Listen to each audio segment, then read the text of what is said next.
Want to take a moment here and thank our sponsors. I just mentioned Radiant Read is the track sponsor. We're also grateful for main sponsor, SunGrow, who so kindly stepped in and helped to make this free for you to view live and without cost. We are going to be talking today with an esteemed panel of professionals from the U.S. Department of Energy's National Renewable Energy Lab. We've got Debbie Giles, who will be helping me chair this session today. And we're going to talk with Rachelle Rukmani, Peter Labarocco, Sam Gillard, and you all as the audience. We hope to hear from you. As I mentioned, it's an interactive session, so please do jump in. Who am I? I'm Nico Johnson. I'm the host of the popular podcast Suncast, but I'm also the founder of Suncast Media, putting on this our first ever virtual summit. We're grateful that you're joining us, and wherever you're joining us from, we'd love to hear from you. So if you're on Crowdcast because you did register for our summit, thank you for doing so. You are entered to win one of our giveaway prizes. We'll be talking about those in a little while.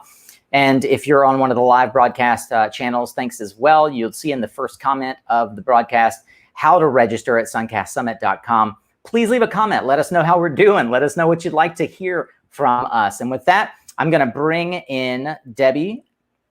Debbie, good to see you again. Welcome back to our live sessions. Thanks. Great to see you again, Nico. Indeed. I give Debbie the Gold Star Award for Best Co-Host of a Suncast Live, having to run the entire session last time when my internet went down. So I feel like we were kindred spirits, and we've got a lot in common there. Debbie, you're a great host. And as such, I'm really thankful that you and your team at NREL, along with Spring Herricks and Jackie Peter, pulled together the panel that we're going to chat with today. So for those unfamiliar, and perhaps who didn't see our previous highlights on the Made in America prizes, Debbie Giles is the NREL Data Group Manager, and she also is the manager of the American Made Challenges. We've highlighted here on Suncast the Solar Challenge and the winners thereof, as well as the current rounds of funding that they're going through.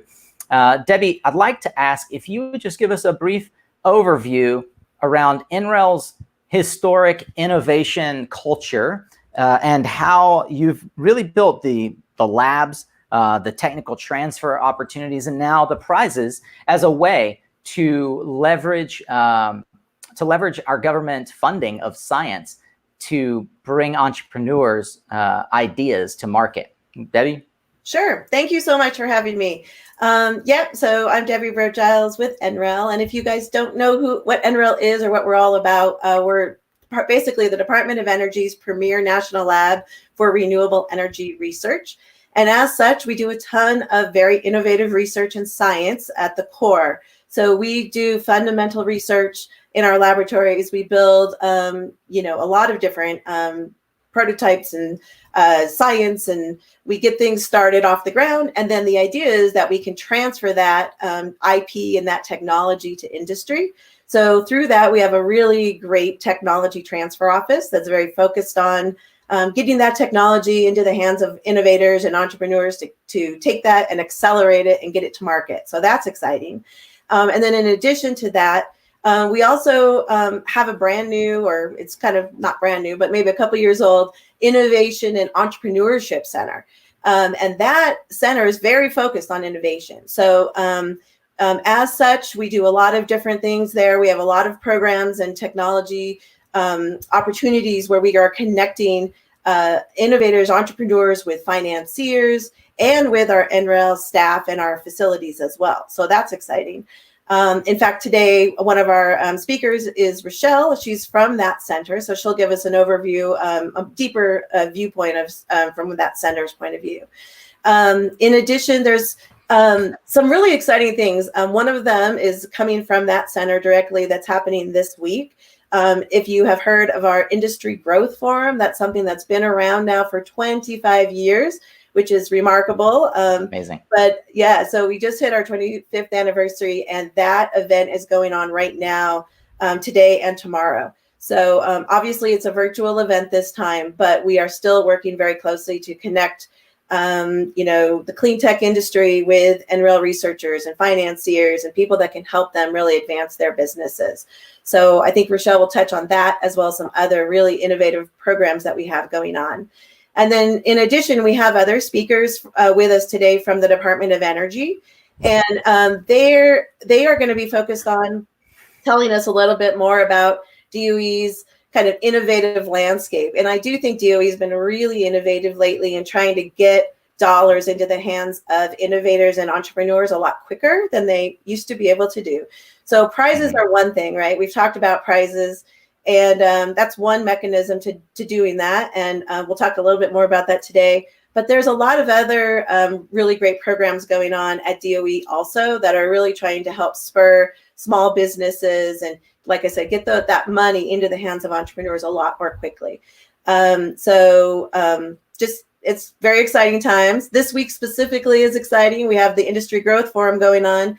About an hour and a half ago, we had Daniel Simmons, the Assistant Secretary of Energy for the Office of Energy Efficiency and Renewable Energy. He just announced a brand new program, the Geothermal Prize program.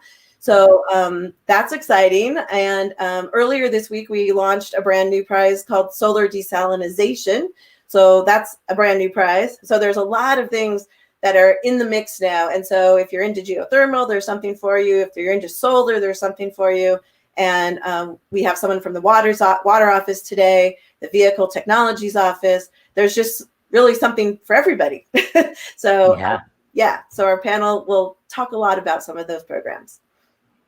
Well, should we bring Rachelle up to give us an overview of her domain? That would be great. All right, Rachelle, welcome.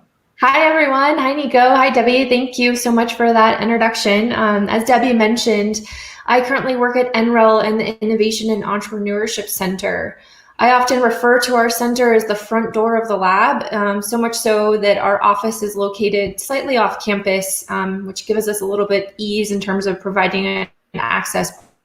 But obviously, we're in a virtual world, so I'm sitting here working in my kitchen.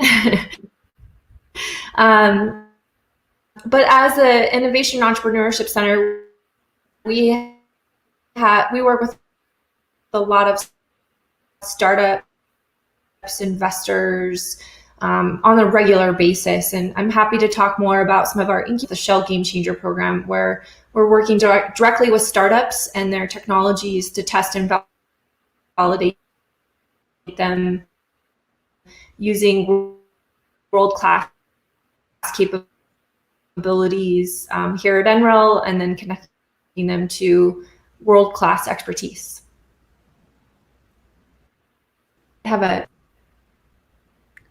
Fantastic. Well, I want to make sure to take a quick moment here and remind everyone that we're watching this live. If you have any questions as we're bringing each of the NREL team up in turn, please put that in the comments area wherever you're watching, from Crowdcast to LinkedIn Live. We are broadcasting on multiple platforms. Thank you for registering if you are registered and watching on Crowdcast at suncastsummit.com. Today we're talking with the team from NREL, with Debbie Giles and Rachelle, about the innovative ecosystem that NREL and the Department of Energy have created over many, many years to bring technology to market. Debbie, with that, I'm going to leave it to you to help us navigate what is a complex thread or complex web of interconnected offices. I know that we have some questions and some directions that we'd like to take it, and so I'll leave it to you to probe that with Rachelle. Okay, awesome. So Rachelle, did you happen to have a slide that you wanted to share? Yeah, I would love to. I have a few of them, so I'll just pass it over to my screen now. Share screen. Mm-hmm. Can everyone see? No, yeah. Once it comes up, I will kick it up onto the screen. I'm waiting to see if you've if you just click the share screen button in the bottom there, I will see it, and we'll pull it up into the. Do you see it now? Into this. I don't. It says. Okay, there we go. How about now? There we are. Yep. Okay. Perfect. So, Our center, the Innovation and Entrepreneurship Center, spearheaded this incubator program back in 2014. Hey, Rachelle, I apologize. Yep. One of the limitations, and we didn't go through this at the very beginning, is if you actually put it into presentation mode, then we see a very small sliver of your screen. So if there's a separate mode where you can put it on, not presentation, but full screen mode, and then we can see it a lot more clearly. Okay. Apologize that we didn't cover that in the very beginning. Slideshow play from start, or should I go to? No. Yeah, I apologize. It's the full screen mode rather than the play mode. View full screen. Okay. How's that? Well, no, that doesn't as well. Sorry, and I don't have the ability like other platforms to control your screen. But if you, I think maybe if you just narrow the slides on the left and zoom in a little bit, then we can see it just fine. How's that? Cool. I think that's pretty good. That's perfect. Cool. Sorry about that. Right, all right. Yeah, so this program was developed in 2014, working with Wells Fargo Foundation. The incubator is focused on the development of commercial business energy technologies and has expanded into ag technologies recently. You may ask yourselves, why is a bank funding the development of early stage technology? Well, Wells Fargo really saw this as a key opportunity for them to identify and scout technologies for some of their branch institutions that help with energy efficiency and energy monitoring and these sorts of things. So they really identified NREL as a great place to do some of that work. We have a great buildings portfolio where we're able to test monitoring technologies and work with startups. So how it works is that startups that are selected into the program will receive $250,000 in technical assistance. This doesn't go directly to the startup, but it goes in the form of a research project at the lab, typically consisting of 1 to 2 years. And so these startups will mail in essentially their prototypes, where a researcher will help work with the startup to test and validate and develop their prototype with the opportunity for Wells Fargo to be a first customer. Because of the success of the IN2 program, Shell came to us and wanted to replicate that through their Shell Game Changer program. And so it's very similar, right? Where we're identifying startups, but in different areas, including long life battery storage, grid of the future, perovskites, and EV charging. And so these startups that are working in these areas will test their prototypes and their innovations at the lab, working directly with researchers. Again, they're receiving $250,000 in funds towards technical assistance. What's great about these programs is that they provide third-party validation, which is often really helpful for startups raising funds, right? So the ability to have the NREL stamp of approval really goes a long way. And the other thing that we're doing right now, as Debbie mentioned, is we have our Industry Growth Forum. It's 25 years in standing. Again, we're doing a virtual program this year due to COVID, but it's a great way to be selected to pitch your startup company, as well as connect with many different types of investors, ranging from impact investors to VCs to corporate investors. And we have a bunch of one-on-one meetings going on between today and tomorrow. So definitely check out the website and attend a future year and submit to a pitch at the IGF. Great. Debbie, that was my brief spiel. That's awesome. Thank you so much, Rachelle. So Rachelle just kind of rounded out some of the innovations that's happening at NREL. And I guess I want to open the door now to our DOE friends who are on the line with us. I mentioned and you mentioned as well, Nico, the American Made Challenges prize program. One of those, or several of those prize programs are coming out of the Water Power Technologies office. So today we have Rukmani with us, and she can go over some of the prizes that are coming out of the Water Power office, and then also some other innovations that they're thinking of. Welcome, Rukmani. Thanks, Debbie, and thanks, Nico. I'm really grateful for this opportunity to talk about a lot of the cool and exciting work we're doing. So I'm Rukmani Vijayaragu, and I'm a AAAS Fellow in the Water Power Technologies Office. We have really leaned into using prizes over the last couple of years to help accelerate the development of some of our technologies. So broadly, our office is one of the renewable power offices within the Office of Energy Efficiency and Renewable Energy.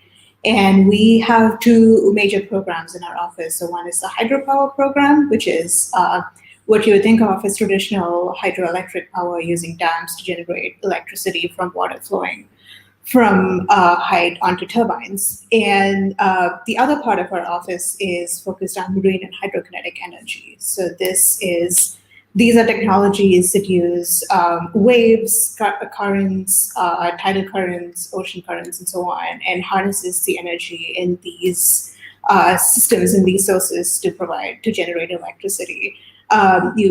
Most of you have probably not heard as much of marine energy, and the reason is because marine energy is a much more challenging technology than hydropower and in a much earlier stage of development. So prizes are a really useful way for us to bring in new innovators to help bring in a range of different solutions. So I'm going to share 2 slides on our current prizes.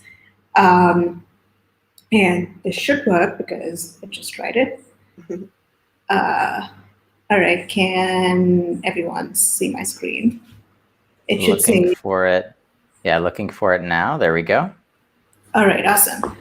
So there should be a slide that says WPTO Marine Energy Prizes. These are 3 marine energy prizes that we are currently have open in various stages. The first is the Ocean Observing Prize, which is aimed at bringing in solutions that integrate marine energy with ocean observing platforms.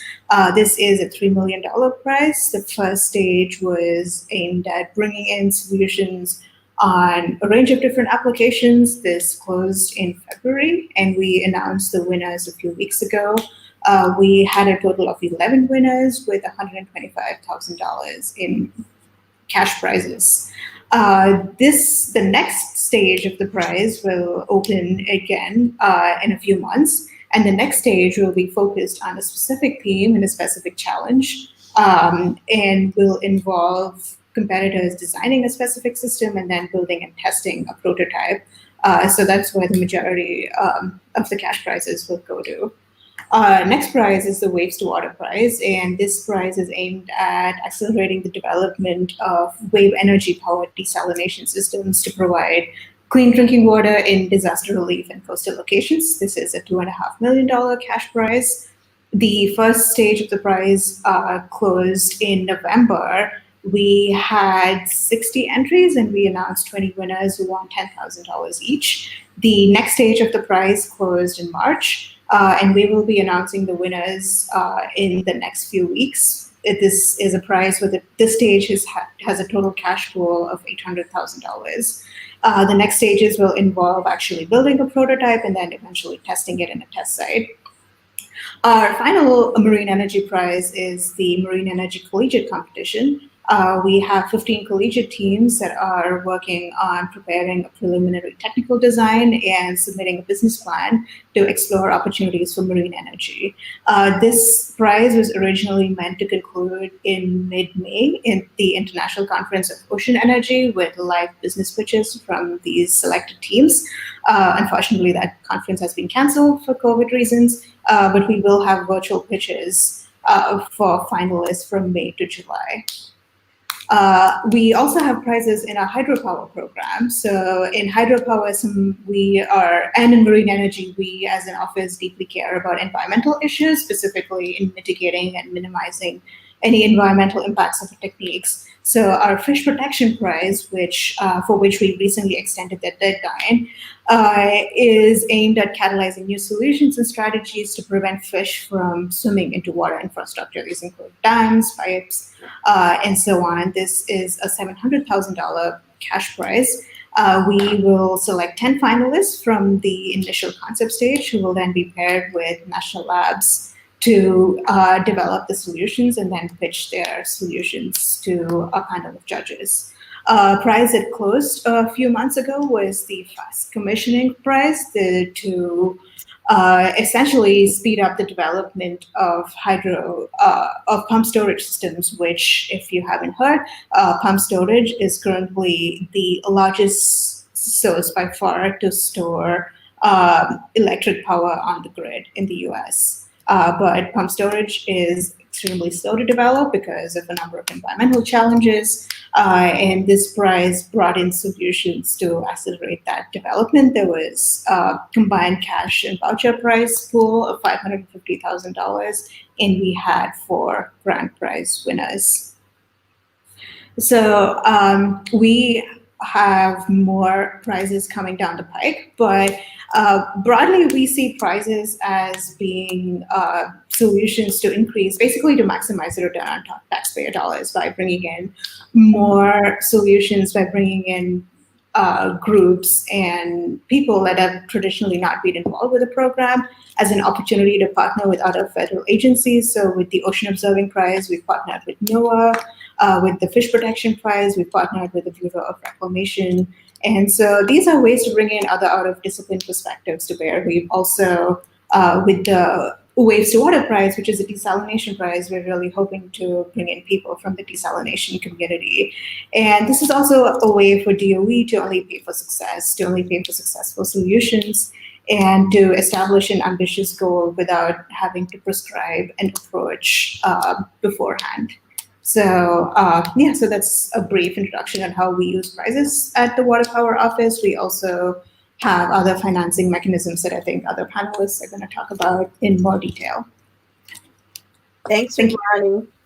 Yeah, that's great. You guys are really amazing because you're doing so many at the same time. So I love that you have about whatever you just said, 5 or 6 of them going at the same time. Mm-hmm. Yeah, and we have more coming down the pike. So. You have more, I know. Next, I'd like to go to Peter Lobakarov. He's from the Solar Energy Technologies Office, and Peter is part of the Solar Prize that you've heard about before. But Peter also has his hands in a lot of different innovative programs that the Solar Office is doing. So I'd like to turn it over to Peter to discuss some of those. Yeah, thanks, Debbie. Thanks, Nico, for the opportunity to speak with everyone today. Yeah, like Debbie mentioned, I've been involved with the Solar Prize since I joined the office about 1.5 years ago. We currently have rounds 2 and 3 running, having already completed the first round. And like Debbie said, you know, the way we see the prize, it's really part of a larger whole system of funding mechanisms, where we're trying to get a continuation of funding, a continuous pipeline that can take very early stage ideas in solar all the way through to early stage execution. Obviously understanding that we don't have necessarily the funds necessary to get people to like real large manufacturing scale, but we are able to get things pretty far along. So maybe I can share just one quick infographic to see what I'm talking about here. And hopefully people can begin to understand what the range of our capabilities are, because it is very hard sometimes when you interact with the government to understand how all these different programs are meant to fit together. So like I mentioned, we have the American Made Solar Prize in our office, which is really meant for very early stage ideas.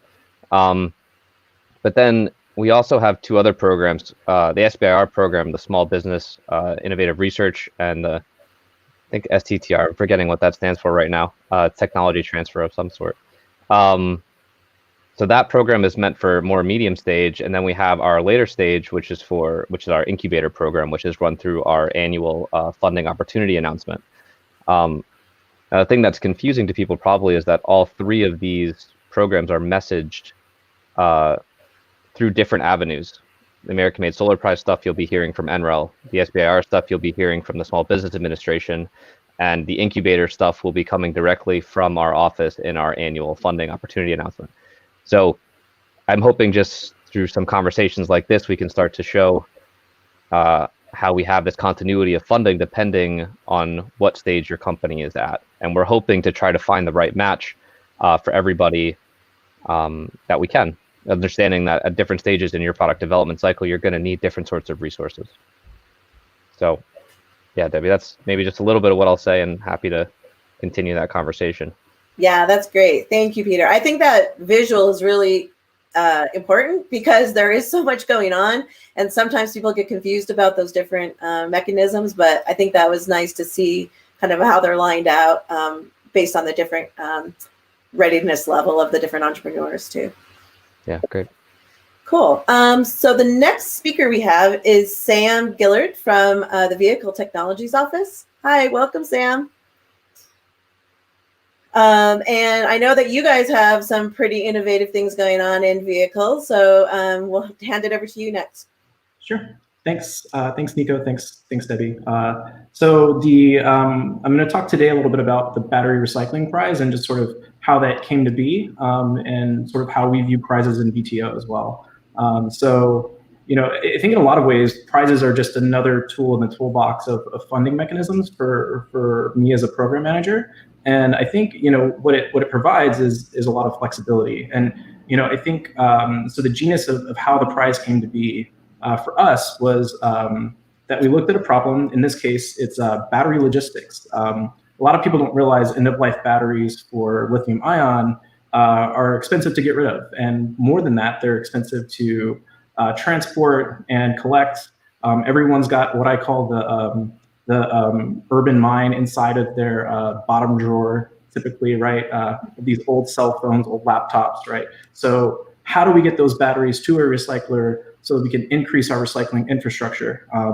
It's a challenge, and it's a challenge of things that we don't typically fund, because ultimately, I fund generally research-heavy electrochemistry research, early-stage R&D, and so this is a different type of challenge. And when it was presented to us, we were like, this is a perfect opportunity to use something like a prize, right? We're looking at flexible groups that are trying to commercialize soon, right? And being able to utilize the American-made network. And we're seeing this as a good opportunity to go in an area that we haven't typically gone in. And so far, the results have been really good. So phase 1 of the prize was awarded in September to 15 winners. And phase 2 will be announced in up to 10 winners in November of next year. And so ultimately, the prize itself, total funding between vehicles, and we're also it's also co-funded with our Advanced Manufacturing Office, is $5.5 million, and up to 10 winners for $250,000 for this next round. But we're also adding an additional thing for voucher service providers. So for business entities that are interested in getting involved in helping these groups take their ideas to commercialization, that's essentially what the prize is going after for us. And again, like I said, I think prizes are fun because it's just a different type of R&D that I haven't typically managed, and it's just been really, really useful so far. Great. Thanks for that, Sam. So I don't know if we want to take questions, or, I mean, I guess I personally had a question for some of you, because I don't talk to you guys every single day. What are you most surprised about? Like, now that you've been in kind of into these prizes for a while, you've actually awarded some money, even closed some prizes in the case of water and so, like, what has been your biggest takeaways? Like, are these things working? And what's been the biggest pleasant surprise? Yeah, Debbie, I'm happy to. Yeah, maybe I can start and others can join in. I have been tremendously impressed by how much the teams are able to accomplish in the fairly short span of time and with fairly modest amounts of funding. And I think it really is a testament to how both the network that we provide and the quality of the teams themselves is able to really push the envelope. So that's what I've been really impressed by that and surprised by it.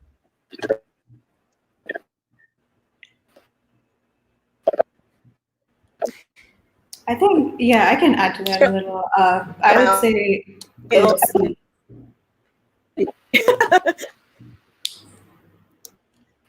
Go ahead, Ramani. Sorry. Yeah, so I would say for me at least, it's been the range of people we've had applying, the range of innovators we've had.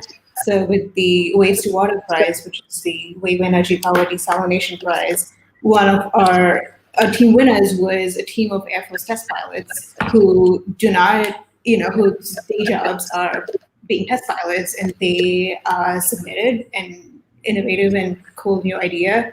And yeah, we had a range of people who traditionally apply and win grants from our office, but we also had people who never applied to our office, who've never worked with our office.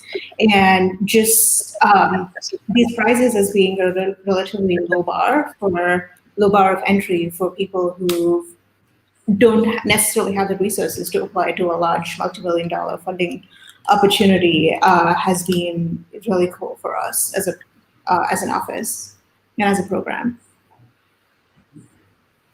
I would say for us, one of the things that surprised me is just the amount of energy overall. So we had applications ranging in, various levels of maturity, various levels of sizes of companies. But all of them presented in a demo day or a presentation day at our NatBat meeting. And it was one of those things that was very interesting to just see the amount of people that stayed to the very last bit of this, the amount of networking and the amount of groups that are really interested in solving this problem. And again, for a fairly modest amount of R&D, our phase one winners got $67,000 a piece, which is, if anyone has done battery research, that's not that much. And so it was really impactful per unit R&D, basically, that I noticed so far. And again, I'm just looking forward to continuing to see how mature we can get it through the 3 phases of the prize.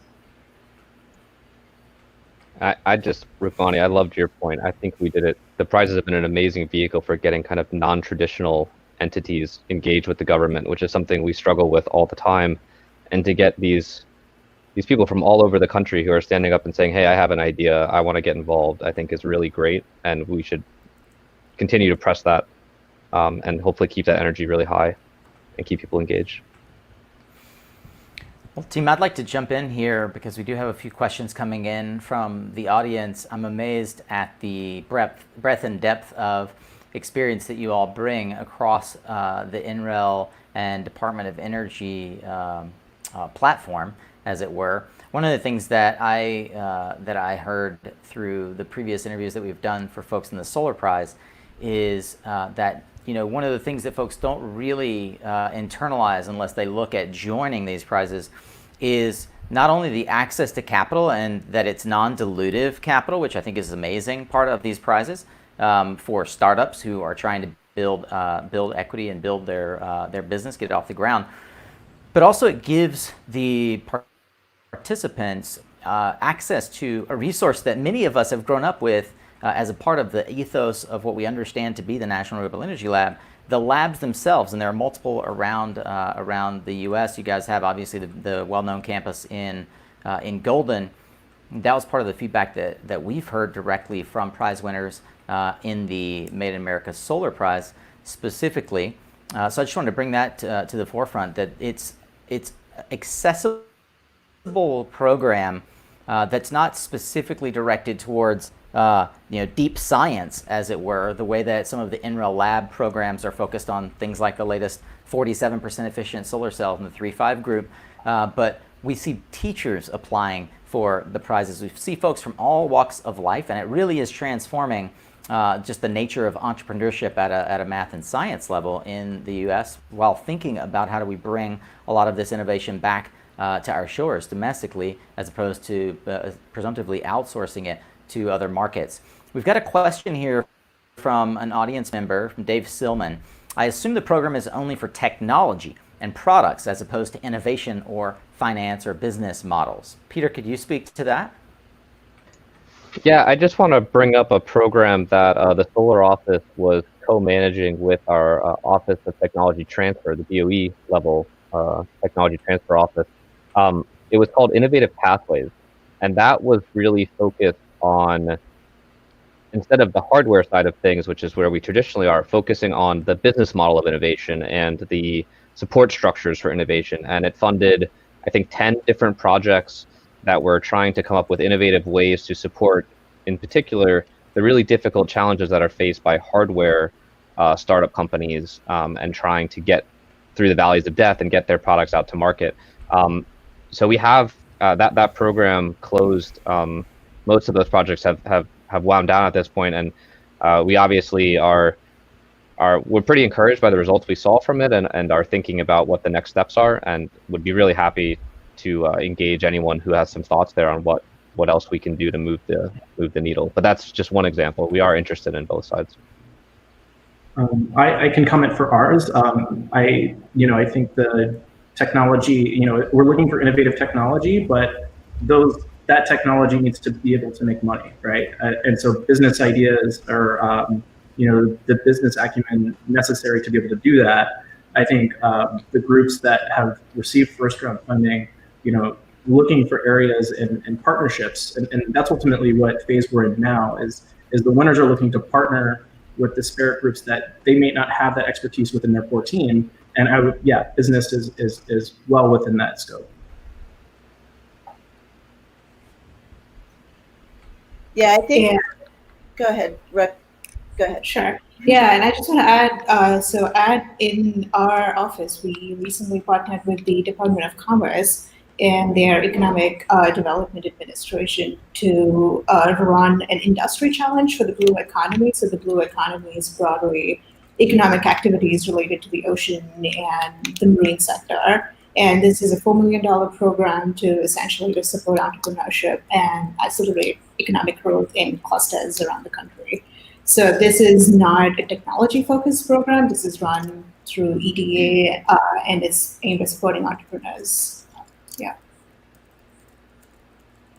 Great. I was just going to mention, you kind of talked, Nico, about kind of this, kind of the idea of networking and utilizing the National Lab system. And so many of these prizes are doing so through this network that we've created.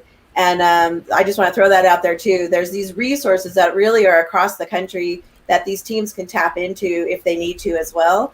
So of course, that's our National Lab system, but it also includes innovators or incubators and accelerators and other folks that can help with prototyping and things like that across the country.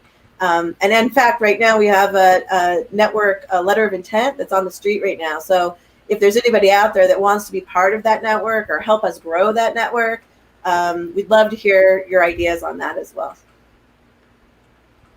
Fantastic. We have another question here from Anna Sifkin. What has surprised you all most about the outcomes of the program, or programs as they were? I'm actually, do you have any for sure. Well, I wanted to make sure that I'm curious specific to this question about any outcomes that we're seeing specific to the Wells Fargo program that Rachelle and her team are running as well. But Peter, you were going to make a first comment? No, just in the Solar Prize, we've started to see some community formation. I think it's something we always kind of broadly had thought about, but we're starting to see a real community grow around our Solar Prize program. And I think we're really excited about what kind of tangential innovation that might lead to. So I'll just leave it shortly there. Nico, to your point, that's a great question. That's one of my favorite parts of IN2 or this Wells Fargo program is that these startups get access to a first customer as well as a network of potential first customers through Wells Fargo network.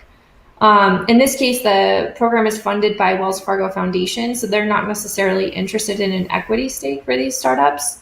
But in the case of Shell, of course, they're very interested in incorporating some of the startups' innovation into their future business models. So from our perspective, it's been great to see some of the mergers and acquisitions and some of the exits we've seen from the program. The other thing, too, is that because there's such a strong relationship built with researchers at the lab, we've seen a unique trajectory for some of the products getting procured on campus. So one of the IN2 companies, they had an EV charger that was charging at various times of day. And NREL had needed some new EV chargers for the expansion of their EV program at NREL. And so through IN2, NREL procured this solution. So now it's installed all over campus. So it's nice to see some of the ebb and flow of these technologies as they spread through NREL's network, Wells Fargo network, and others. Fantastic. I wish that we had another hour to go, because I know with more than 2,000 employees and a lot of really innovative things that NREL is doing, we could dig in and ask a bunch of questions. But I want to throw up one more question here for you all before we wrap the session, and that is from Jackie.